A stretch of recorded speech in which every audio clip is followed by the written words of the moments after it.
আসসালামু আলাইকুম রহমতুল্লাহি ওবারকাতু।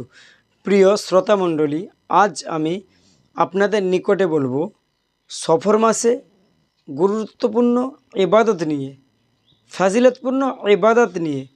আমরা অনেকে জানি না সফর মাসে গুরুত্বপূর্ণ ইবাদত নাফল নামাজ আছে, সেই বিষয়ে বলবো। অনেকে আমরা পড়ি না সেই নামাজ। আজ চলছে মুহররম মাসের 27শে মুহররম, আর কয়েকদিন পরে সফর মাস পড়বে ইনশাআল্লাহ। কিতাবে লেখা আছে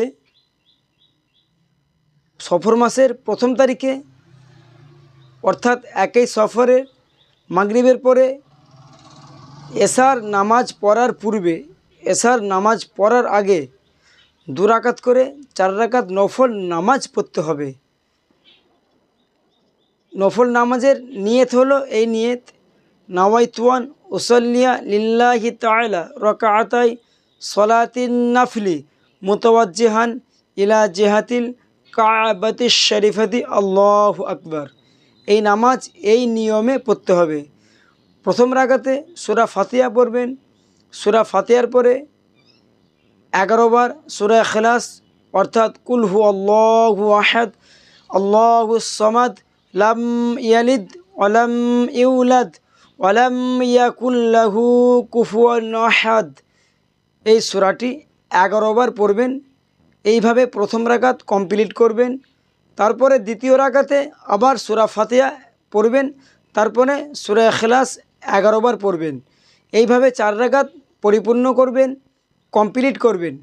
তারপরে মুসল্লাতে বসে, নামাজের পাটিতে বসে 1000 বার এই দরুদ শরীফ পড়বেন। দরুদ শরীফটি হচ্ছে এই: আল্লাহুম্মা সাল্লি আলা মুহাম্মাদানিন নাবিয়িল উম্মিয়্যি ওয়া আলিহি ওয়াসাল্লিম।